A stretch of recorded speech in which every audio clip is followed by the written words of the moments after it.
আমি তো এবার ভেবেই নিয়েছিলাম বসন্ত উৎসবে এই হলুদ রঙের শাড়িটা আমার পরাই হবে না।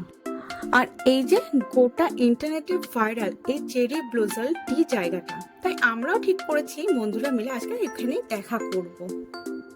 সকালবেলা ঘুম থেকে উঠে যখন আমি শাড়িটা রেডি করছিলাম পরে যাব বলে, দেখি যে এতে পিকো বা ফলস কিছুই করেনি। তাই সুসুতো নিয়ে আমিও বসে গেলাম সেলাই করার জন্য।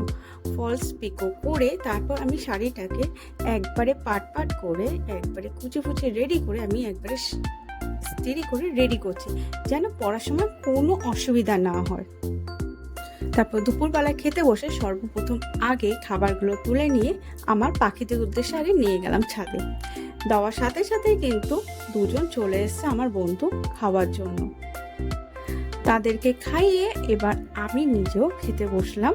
খেয়ে দিয়ে এবার হচ্ছে আমার রেডি হওয়ার পালা। রেডি হয়ে তারপর এবার আমার বেরানোর পালা। বেশি কিছু সাজগোজ না, শাড়ির সাথে কিছু ম্যাচিং জুয়েলারি, আর কিচ্ছু না। আমার যে শাড়ি পরতেই যে অনেকটা টাইম চলে যায়, তাই তো আমি আগের থেকে শাড়িটা একবারে কুচি আর প্লেট করে রেডি করে রেখেছিলাম। আর আন্দাজ করো তো এই জায়গাটা তোমরা কারা কারা চিনতে পারছো, আর চিনতে পারলে এটা কিন্তু আমাকে কমেন্টে জানিও।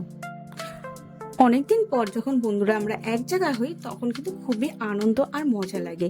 আর সেই মুহূর্তগুলোকে বন্দি করে রাখার জন্য আমি কিন্তু ভিডিও আর ছবি কিছু তুলে নিলাম। আর সুন্দর জায়গায় গেছি, এত সেজে গুজে কিছু ছবি আর ভিডিও তুলবো না, তাই নিজের জন্য কিছু ছবি ভিডিও তুললাম।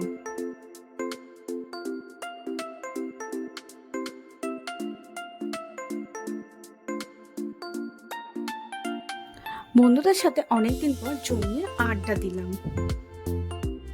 এখানে সব নবগত হিরোইনরা আছেন, ইউটিউবার্স আছেন, মিস ওয়ার্ল্ড আছেন বা বিসি।